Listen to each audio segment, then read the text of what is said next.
IAS पूजा खेडकर प्रकरणात आणखी एक मोठी अपडेट समोर. वादाच्या भोवरात अडकलेल्या IAS पूजा खेडकर यांचं पिंपरी चिंचवड कनेक्शनही समोर आलंय.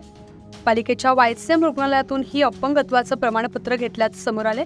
डावा गुडघा 60% कायमस्वरूपी आधू असल्याचं त्या प्रमाणपत्रात नमूद करण्यात आलेलं असून 24 ऑगस्ट 2022 रोजी हे प्रमाणपत्र YCM रुग्णालयानं पूजा खेडकरांना दिलं आहे. याआधी पूजा खेडकर यांना कमी दिसतं त्या अनुषंगाने त्या चर्चेत होतं. अशातच आता डाव्या गुडघ्याचं अपंगत्वाचं प्रमाणपत्र समोर आलेलं आहे. सर्टिफिकेट दिलं आहे ते कशाच्या आधारे आपण त्यांना दिलं?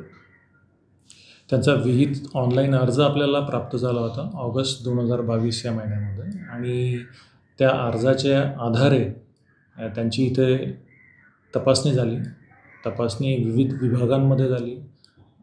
अस्थिरोग विभाग किंवा फिजिओथेरपी, त्याच्यानंतर इतरही त्यांच्या तपासण्या डोळ्याची किंवा कानाची याच्या बाबतीतही तपासण्या होतात, रक्ताच्या तपासण्या होतात आणि या तपासणी अंती जे काही त्यांना व्यंगत्व सापडलं त्याच्या आधारे 7% लोकोमोटर डिसॅबिलिटी असं सर्टिफिकेशन आपण त्यांना दिलेलं आहे. त्या स्वतः उपस्थित होत्या सगळ्या टेस्ट? हो, नक्कीच त्या स्वतः सगळ्या टेस्टसाठी उपस्थित होत्या. ह्याचा वापर सर नेमका कुठं कुठं होऊ शकतो या सर्टिफिकेटचा? या सर्टिफिकेटचा वापर एम्प्लॉयमेंट पर्पजसाठी होऊ शकतो किंवा एज्युकेशन पर्पजसाठी होऊ शकतो. पण त्यांची जी डिसॅबिलिटी ती बेंचमार्क डिसॅबिलिटीच्या खूप कमी आहे. बेंचमार्क डिसॅबिलिटी ही 40% असायला लागते या एम्प्लॉयमेंटसाठी किंवा एज्युकेशन पर्पजसाठी.